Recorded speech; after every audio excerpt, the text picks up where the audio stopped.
અને આજની આ પ્રેસ વાર્તાની અંદર ઉપસ્થિત તમામ મીડિયા સાથીઓનો ખૂબ ખૂબ હૃદયના ભાવ સાથે આવકારીએ છીએ અને આપ સૌનો આભાર પણ માનીએ છીએ। આજની આ પ્રેસ વાર્તાની અંદર ઉપસ્થિત એવા મારા સૌ સાથી નગરસેવકો, જેમાં અમારા દંડક શ્રી એવા રચનાબેન વિડપરા, ઉપનેતા શ્રી એવા મહેશભાઈ અણગણ, સાથી નગરસેવક શ્રી એવા શોભનાબેન કેવડિયા, મહેશભાઈ, જીતેન્દ્રભાઈ કાછડિયા અને વિપુલભાઈ સુહાગિયા। આજે અમે જે વાત લઈને આપ સૌ સમક્ષ આવ્યા છીએ અને આજે જે વાત કરવા જઈ રહ્યા છીએ એ આખા સુરત શહેરના હિત માટે, સુરત શહેરના જે વહીવટ છે, સુરત શહેરની અંદર કઈ પ્રકારે કામગીરી ચાલે છે અને ખરેખર નીતિ નિયમો ઉપર ચાલે છે કે પછી રામ ભરોસે ચાલે છે, એ જે આપણા સુરતનો દર વર્ષે ઓડિટ અહેવાલ એક બનતો હોય છે, એ ઓડિટની અંદર તમામ વાસ્તવિક પરિસ્થિતિનું લખાણ થતું હોય છે। આજે અમે જે ઓડિટ રિપોર્ટ અને જે સ્ટડી કર્યું છે આપ સૌ વચ્ચે સમક્ષ મૂકીએ છીએ કે આ 2021-22, 2022-23 અને 2023-24 ના એડિટ અહેવાલની અંદર જે પ્રમાણે કોન્ટ્રાક્ટરો દ્વારા ગેરરીતિઓ કરવામાં આવી છે, મહાનગરપાલિકાની વાસ્તવિક પરિસ્થિતિ શું છે, તો જો જોવા જઈએ તો કાગળ પર અલગ છે અને રિયાલિટી કંઈક અલગ જ બતાવે છે।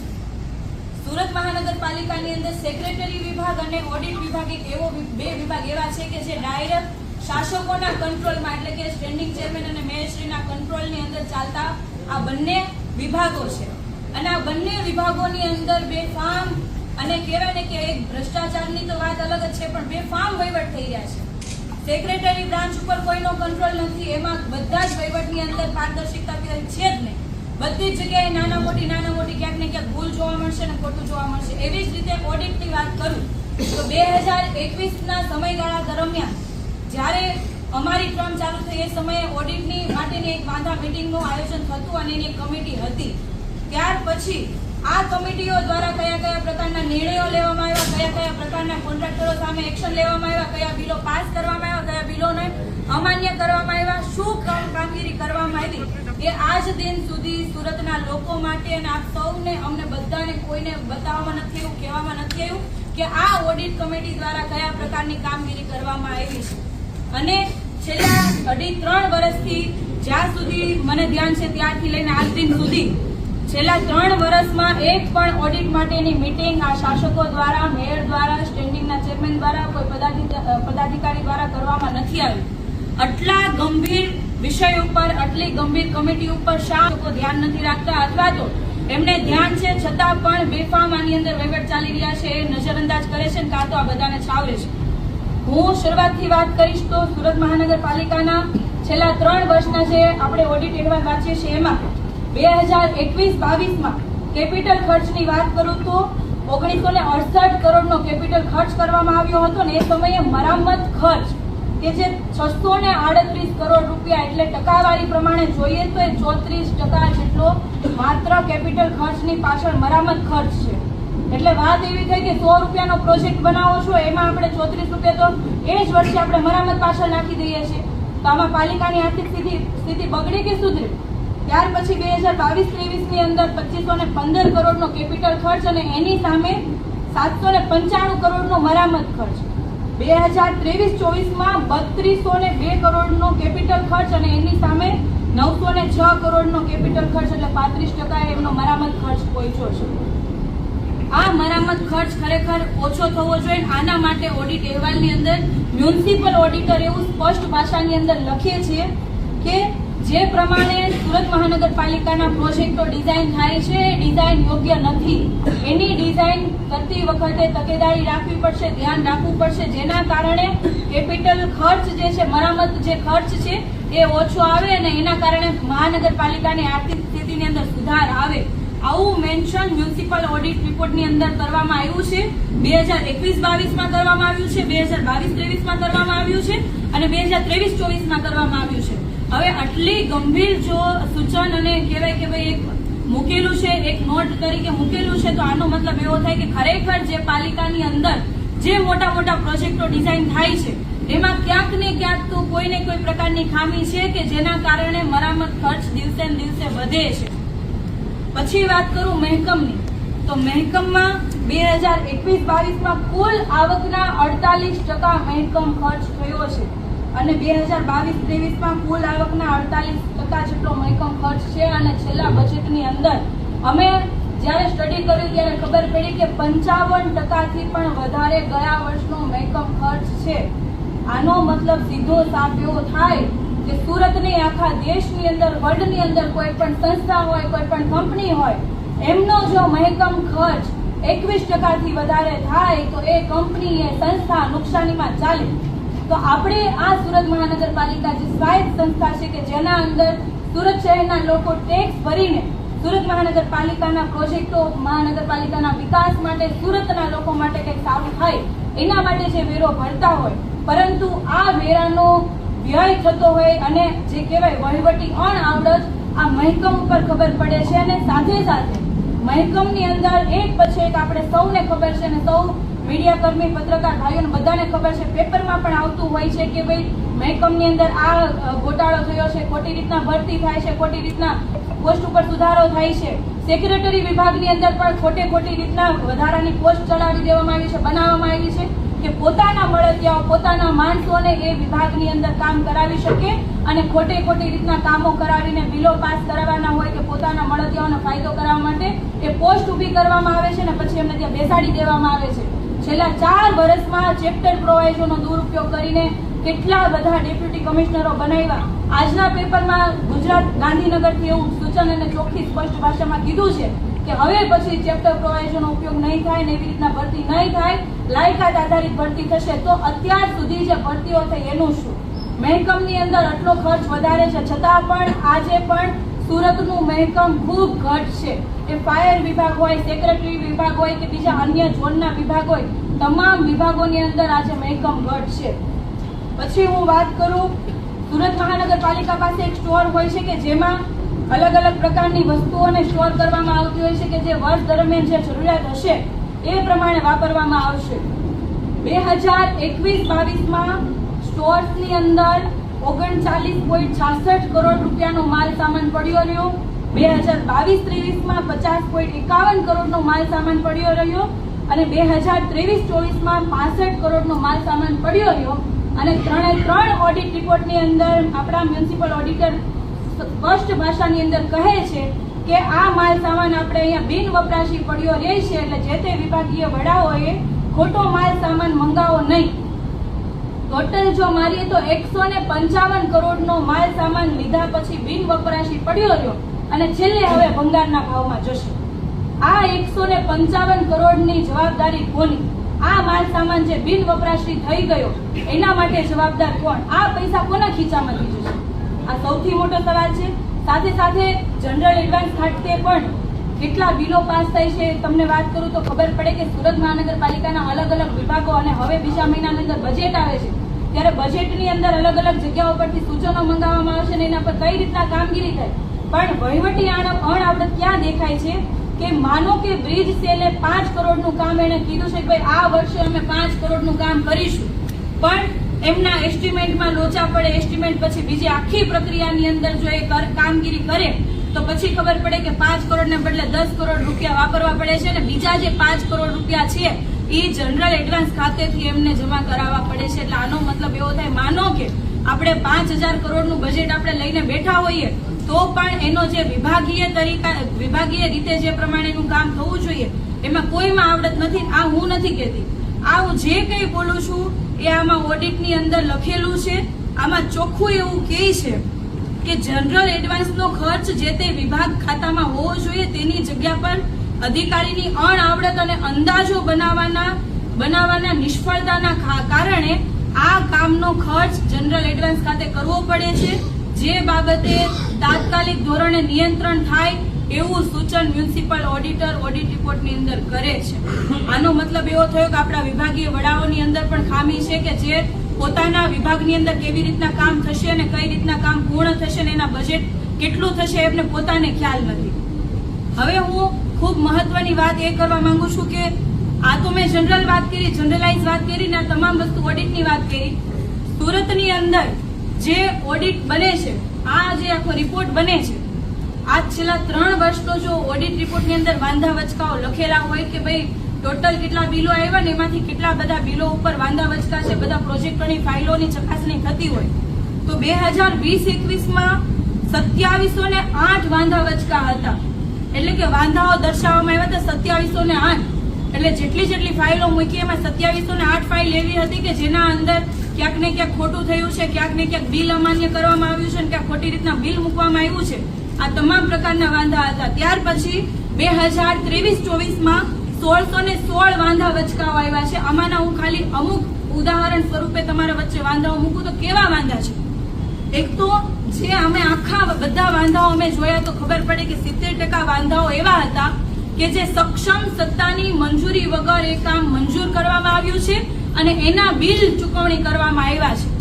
એટલે સુરત મહાનગરપાલિકા હોય કે વિધાનસભા હોય કે સાંસદ સભા હોય, કોઈ પણ જગ્યાએ આજે આપણા દેશની અંદર લોકશાહી ઢબે ચૂંટાયેલી પાંખ પાસે અમુક પ્રકારનો પાવર હોય છે ને એ અમુક પ્રકારની પોલિસીઓ બનાવતા હોય છે ને એ પ્રમાણે કામગીરી કરવાની હોય છે વહીવટી પાંખ.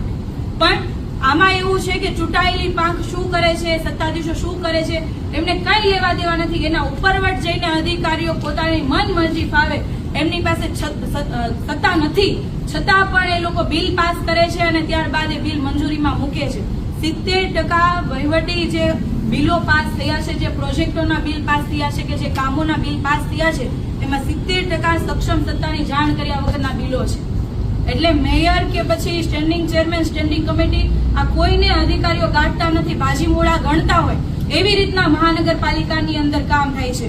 હું એક વાંધાની વાત કરું તો 2023-24ના વાંધાની અંદર વાંધા નંબર 20230845 જે બ્રિજ સેલનો વાંધો આમાં દર્શાવેલો છે. કયા કામ પર દર્શાવેલો એ આમાં ચોખવટ નથી પાડવામાં આવતી, પણ નંબર મૂકવામાં આવે છે કે આ નંબરમાં આ વાંધો છે. આમાં ચોખ્ખું કીધું છે કે એડિશનલ સિટી ઇજનેરે ડેલિગેશન ઓફ પાવર ન હોવા છતાં પણ પ્રોજેક્ટને લંબાવવામાં આવ્યો, કામગીરીમાં વધારો કરવામાં આવ્યો અને એવી રીતના ખોટી રીતે સહી કરીને બિલો મંજૂર કરીને પેમેન્ટ ચૂકવણી કરવામાં આવી છે.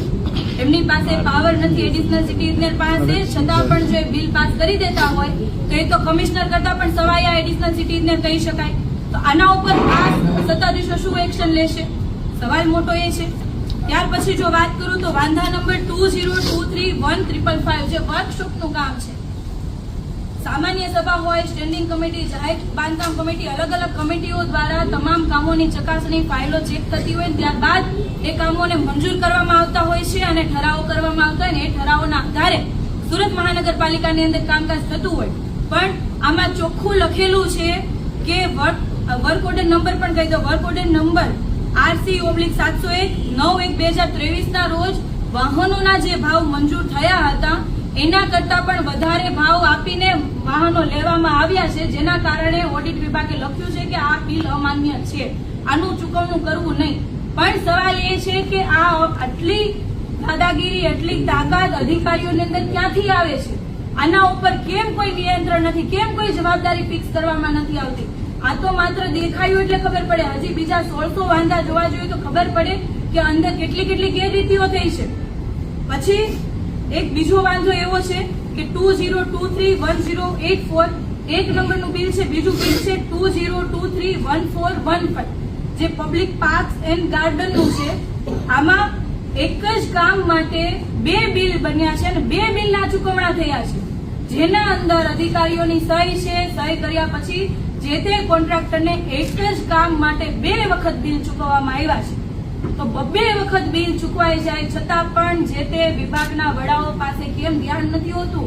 એના ઉપર આ શાસકો બેઠા છે તો એ લોકો શું કરે છે? આ જે ઓડિટ વિભાગ છે ડાયરેક્ટ શાસકોના કંટ્રોલમાં છે, છતાં પણ જો આટલું બધું ખોટું, આટલી બધી ગેરરીતિ અને નિયંત્રણ વગરનું કામ થતું હોય તો આના ઉપરથી ખબર પડે કે શાસકોના એના ઉપર આશીર્વાદ છે. સ્મીમેનની અંદર એક કામ હતું, વાંધા નંબર 20231283. આમાં એક ઇજારદાર છે કે જે પોતે ઉત્પાદક છે અને એ જે કીટનો ભાવ હતો કે ભાઈ 7,992 રૂપિયાની એક કીટ એ આપણને સુરત મહાનગરપાલિકાને આપવા માટે તૈયાર હતા. એમણે ઓફિશિયલ મેલ આઈડી થી આપણા મહાનગરપાલિકામાં ઓફિશિયલ મેલ કરેલો છે કે ભાઈ આ જે વસ્તુ છે, એક્સ વસ્તુ છે, એને હું 7,992 રૂપિયામાં આપીશ, મારી પોતાનું ઉત્પાદન છે. પણ આપણી મહાનગરપાલિકાના અમુક કર્મચારીઓ આ જ એક કહેવાય ને કે એક વસ્તુ જે મૂળ કીટ જે છે એ કીટ ઓથોરાઇઝડ ડીલર પાસેથી લે છે અને એ 9,000 ના ભાવે ખરીદે છે. આ જે વચ્ચેનો માનો કે 1,000 રૂપિયાનો પણ સ્પેસ છે, આપણને કોઈ વ્યક્તિ કહે છે કે અમે સસ્તામાં આપશું, ડાયરેક્ટ ઉત્પાદક કહે છે, છતાં પણ ઓથોરાઇઝડ ડીલર પાસે લેવા જવાની જરૂર ક્યાં પડે? આનો મતલબ સીધો સાફ એવો થાય છે કે બધા અલગ અલગ જે વિભાગો છે એ વિભાગો સાથે સંકળાયેલા જે વહીવટી વડાઓ છે અને એ વહીવટી વડાઓ ક્યાંક ને ક્યાંક ઇજારદાર, ક્યાંક ને ક્યાંક કોન્ટ્રાક્ટર, આ સૌની સાથે મળીને પોતાના બિલ કઈ રીતના પાસ કરવા, પોતાને કઈ રીતના ફાયદો થાય એના માટેનું આખા બધા જ વિભાગોની અંદર કામકાજ ચાલી રહ્યા છે, જેના ઉપર કોઈ કંટ્રોલ નથી, કોઈ દેખરેખ નથી અને કોઈ જ પ્રકારના વાંધા વચકાઓ પણ શાસકોને નથી. અને આજ દિવસ સુધી અમે કહેતા આવ્યા છે કે ક્યાંક ને ક્યાંક ભ્રષ્ટાચારની ગંધ આવે, ભ્રષ્ટાચારની ગંધ આવે, પણ આજે તો ઓડિટ રિપોર્ટ કહે છે કે 1606 જેટલા વાંધાઓ છે કે જેની અંદર ગેરરીતિઓ થઈ છે. આજે આ પ્રેસના માધ્યમથી હું સુરત શહેરના મેયરને, સુરત શહેરના સ્ટેન્ડિંગ કમિટી ચેરમેનને હું સવાલ પૂછવા માંગુ છું કે આજે જો આજે અમે ઓડિટ રિપોર્ટ અમે જાહેર કરીએ છીએ અને આપ સૌને પણ અમે આપીશું, આના અંદર જે કઈ વાતો લખેલી છે જો ખરેખર ખોટી હોય તો તમે આની સ્પષ્ટતા કરો અને જો સાચી છે તો તમે નિષ્ફળ છો, એ નિષ્ફળતાની જવાબદારી તમે પોતે સ્વીકારો. કારણ કે મેયરનું પદ એ માત્ર શોભાના ગાંઠિયાનું પદ નથી હોતું, એ ખૂબ મોટી જવાબદારીનું પદ હોય છે. અને જો આ વહીવટની અંદર તમને આવડત ના હોય, તમે વહીવટ કરી શકતા ના હોય તો ખરેખર આ સુરત શહેરનો જે વહીવટ છે તમારે છોડી દેવો જોઈએ. કારણ કે એક બાજુથી તમે સુરત શહેરના લોકોને ફૂલ ગુલાબી ચિત્રો બતાવો છો, 10-10 હજાર કરોડનું બજેટ છે, પરંતુ સુરત મહાનગરપાલિકાની આર્થિક સ્થિતિ આજે પણ નબળી છે. ઓડિટની અંદર કહે છે કે આપણી પાસે કેપિટલ ખર્ચ જે પ્રમાણે થાય એ પ્રમાણેની આવક નથી, તમે કેપિટલ ખર્ચ ઓછો કરો, બીજા બધા ખર્ચોની અંદર નિયંત્રણ રાખો. આ તમામ પ્રકારના જે શબ્દો છે એ ઓડિટની અંદર છે. અમે વિપક્ષ તરીકે અમે નથી કહેતા, ઓડિટ રિપોર્ટમાં આવું કહે છે તો આની કંઈક તો ગંભીરતા હશે. અને સુરત મહાનગરપાલિકાની તિજોરીને જે લોકો આમાં ષડયંત્રના ભાગરૂપે ખાલી કરવા, નુકસાન પહોંચાડવા માંગે છે એ લોકોને અમે સ્પષ્ટ ભાષામાં કહીએ છીએ કે અમે ક્યારેય છોડીશું નહીં. અમે પણ તમારા વિરુદ્ધમાં જ્યાં જ્યાં અમારે પ્રદર્શન કરવા પડે, સડકથી લઈને સદન સુધી અમારે જ્યાં જ્યાં અમારે કાર્યક્રમો આપવા પડે કાર્યક્રમો આપીશું, પત્ર લખીશું અને છેલ્લે જો જરૂર પડશે તો અમે કોર્ટમાં પણ જઈશું. પરંતુ આજે આ પ્રેસના માધ્યમથી માત્ર અમારી એટલી જ માંગ છે કે જેટલા વાંધા વચકાઓ છે, જેટલી ગેરરીતિ થઈ છે એ તમામ કોન્ટ્રાક્ટરો વિરુદ્ધમાં તો એક્શન લેવામાં આવે, પણ એની સાથે સંકળાયેલા અધિકારીઓ ઉપર પણ તપાસ કરવામાં આવે અને જે અધિકારીઓમાં કસૂરવાર છે એને સુરત મહાનગરપાલિકામાંથી કાયમી નોકરીમાંથી મુક્ત કરવામાં આવે. આવો જો દાખલો એક વખત બેસાડવામાં આવે તો ભવિષ્યમાં કોઈ વ્યક્તિ સુરત મહાનગરપાલિકાની તિજોરી સામે જોઈ ના શકે. અને બીજી એક વાત, અમારી આજની આ પ્રેસ કોન્ફરન્સના માધ્યમથી એ પણ માંગણી છે કે છેલ્લા 5 વર્ષમાં, આમ તો 30 વર્ષથી ભારતીય જનતા પાર્ટીની સરકાર છે, પણ જો ખરેખર એ લોકો સાચા હોય તો છેલ્લા 5 વર્ષની અંદર જે પ્રોજેક્ટો બન્યા છે, જે બનાવવાના આયોજનો કર્યા છે, એ તમામ પ્રોજેક્ટોની અંદર થર્ડ પાર્ટી ઇન્સ્પેક્શન કરવામાં આવે. અને તમે લોકો જે ભ્રષ્ટાચાર નાદવાની જે ભાજપના લોકો વાત કરે છે કે ભાઈ અમે ભ્રષ્ટાચાર લાદીશું, માત્ર ચૂંટણી ઢંઢેરાની અંદર લાવે છે, તો ખરેખર જો ભ્રષ્ટાચારને તમારે નાબૂદ કરવો હોય તો જે રીતે અત્યારે ઓનલાઈન કમ્પ્લેન, ઓનલાઈન જે પોર્ટલ ઉપર બધી જ વસ્તુ આપણે મૂકી શકીએ છીએ, એવી રીતે સુરત મહાનગરપાલિકાની અંદર તમામ ટેન્ડરો, તમામ જે ચૂકવણા છે અને તમામ જે કામની પ્રગતિ છે, એટલે જે કોઈ કામ ચાલે છે એની પ્રગતિ સહિતના તમામ સ્ટેટસ ઓનલાઈન મૂકવામાં આવે, જેથી સુરતના તમામ લોકોએ તમામ પ્રોજેક્ટ વિશે કે એમના વિસ્તારમાં ચાલતા કામો વિશે બધી જ માહિતી પોતે જાણી શકે અને એમાં પણ ક્યાંય ગેરરીતિ હોય તો સુરતના લોકોને પણ ખબર પડે ને એના થકી આજે પારદર્શિકતા આવશે તો ક્યાંક ને ક્યાંક ભ્રષ્ટાચાર ઓછો થશે.